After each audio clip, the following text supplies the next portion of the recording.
Giulio marchait rapidement dans le couloir bondé de l'école, essayant d'éviter les enfants qui couraient dans toutes les directions, excités par la récréation. Il se dirigeait vers la classe de sa fille, Sofia, une petite fille pleine de vie de 7 ans.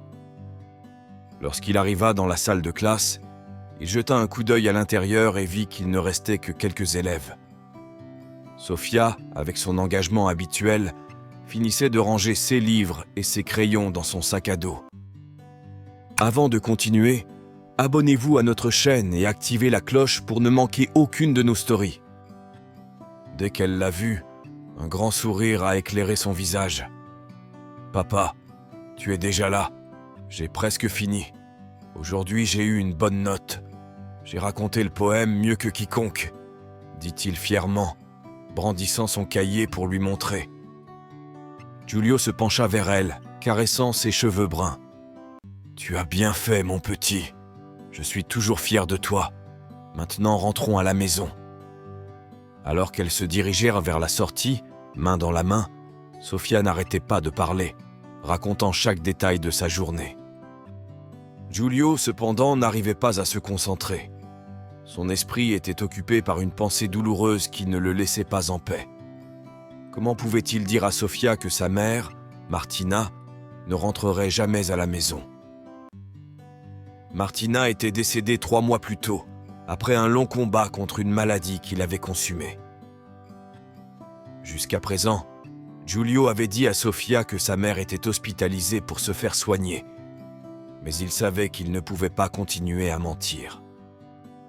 Ils passèrent devant le terrain de jeu et, comme cela arrivait souvent, Sofia demanda s'il pouvait s'arrêter un moment. Giulio accepta, pensant qu'un peu d'air frais leur serait bénéfique à tous les deux. Pendant que la petite fille courait joyeusement parmi les feuilles d'automne, Giulio était assis sur un banc, observant sa fille avec amour et mélancolie. Il savait que le moment viendrait bientôt de lui dire la vérité. Soudain, Sofia s'est arrêtée devant une femme qui marchait lentement le long de l'allée du parc. La petite fille courut vers elle et, les yeux pleins d'espoir, cria « Maman, tu es de retour !» La femme se retourna surprise, mais comprit vite la situation. « Je suis désolée, petite. Tu dois te tromper. Je ne suis pas ta mère, » répondit-elle gentiment. Sofia a réalisé son erreur et des larmes ont commencé à couler sur son visage. Giulio s'approcha rapidement et la souleva, essayant de la consoler. « C'est bon, mon amour. Maman ne nous a pas quittés. Elle est toujours avec nous dans nos cœurs, » a-t-il dit. Mais au fond, il savait qu'il devrait bientôt faire face à cette conversation douloureuse. Ce soir-là, après avoir couché Sofia, Giulio s'assit à côté d'elle. La petite fille, le visage encore mouillé de larmes, le regardait avec des yeux pleins de tristesse. « Papa, quand est-ce que maman revient? Qu'est-ce qui prend si longtemps ?» demanda-t-il d'une voix tremblante. Giulio inspira profondément, cherchant les mots justes. « Chérie, je dois te dire quelque chose d'important. Maman n'est plus malade. Elle va bien maintenant, mais elle est au paradis et nous surveille toujours de là.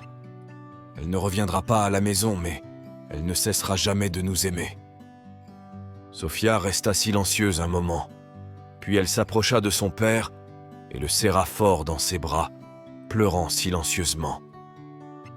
Giulio la serra contre lui, ressentant le poids de sa douleur, mais aussi un léger soulagement de ne plus avoir à cacher la vérité. Les jours suivants, Giulio ne pouvait s'empêcher de penser à la femme que Sofia avait prise pour sa mère. Qui était-il? Et pourquoi ressemblait-elle autant à Martina? Il retourna au parc encore quelques fois, dans l'espoir de la revoir, mais à chaque fois il rentrait chez lui déçu. Chaque recoin du parc, chaque banc semblait parler de cette rencontre mystérieuse, mais il n'y avait aucune trace de cette femme. Puis, un après-midi, il reçut un appel téléphonique d'un numéro inconnu. « Salut, je m'appelle Elena », dit une voix féminine. Giulio fut surpris par l'appel. « Hélène ?» répéta-t-il en essayant de se souvenir. « Nous nous sommes rencontrés au parc il y a quelques jours. « J'aimerais lui parler si c'est possible. » Elle a répondu. « Est-ce que vous appréciez cette histoire ? Avant de voir comment cela se termine, abonnez-vous à notre chaîne et activez les notifications. » Giulio a accepté de la rencontrer dans un petit café près de chez elle, essayant de rester calme tandis qu'un étrange sentiment d'anticipation et d'appréhension grandissait en lui. Quand Elena entra dans le café, Giulio se leva automatiquement et, pendant un instant, le temps sembla s'arrêter. La ressemblance entre Elena et Martina était déconcertante, non seulement dans les traits du visage, mais aussi dans les petits gestes, comme la façon dont elle mettait une mèche de cheveux derrière son oreille ou le sourire timide qui illuminait ses yeux. Giulio se sentit submergé par une vague d'émotions contradictoires, l'étonnement, la douleur et une étrange sensation de confort. Ils s'assirent l'un en face de l'autre, tous deux un peu nerveux. Giulio essayait de comprendre qui était réellement la femme en face de lui, tandis qu'Elena semblait avoir du mal avec les mots, sachant que ce qu'elle dirait allait tout changer. Elena prit une profonde inspiration et commença à parler, sa voix tremblant légèrement. « Martina était ma sœur jumelle », a-t-elle révélé en regardant Giulio droit dans les yeux. « Nous avons été séparés alors que nous étions encore enfants. Elle a été adoptée par une famille et moi par une autre. J'ai toujours su que j'avais une sœur, mais les informations étaient rares. J'ai passé des années à la chercher, dans l'espoir de pouvoir la retrouver. Mais toutes les tentatives ont été vaines. » Giulio sentit son cœur devenir lourd. « Martina n'a jamais parlé de toi, » dit-il d'une voix presque chuchotée, comme si la vérité était trop fragile pour être dite à voix haute. « Mais je peux comprendre la douleur que vous avez ressentie. Martina est décédée il y a 3 mois, et ce n'est que récemment que j'ai trouvé le courage d'en parler à notre fille, Sofia. » Elena ferma les yeux un instant, essayant de contenir ses larmes. Mais lorsqu'elle les rouvrit, ses émotions prirent le dessus. « Je ne peux pas croire qu'elle soit partie sans que je puisse la revoir, sans que nous puissions enfin nous serrer dans les bras et combler ce vide qui nous a séparés toute notre vie, » a-t-elle déclaré, les larmes coulant silencieusement sur ses joues. Giulio resta silencieux quelques instants, puis tendit la main pour prendre celle d'Elena. « Je ne sais pas quoi dire, » murmura-t-il. « C'est si soudain, si difficile à accepter. Mais peut-être que, d'une manière ou d'une autre, le destin t'a amené vers nous maintenant. Martina n'est plus là, mais tu fais partie d'elle. Et peut-être que cela peut nous apporter un peu de réconfort, à Sofia et à moi. » À partir de ce moment, Elena commença à fréquenter la maison de Giulio. Sofia s'est immédiatement prise d'affection pour elle, trouvant en Elena un soutien affectueux et attentionné. Giulio, encore marqué par la douleur de la perte de Martina, trouva du réconfort en présence d'Elena, qui semblait presque faire partie de Martina qui lui était revenue.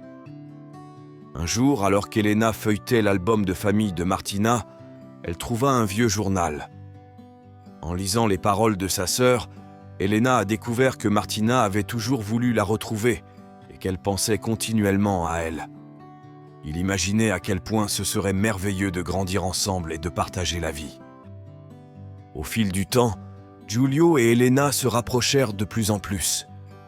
Malgré le sentiment initial de culpabilité, Giulio commença à comprendre que Martina aurait voulu qu'ils trouvent tous les deux le bonheur.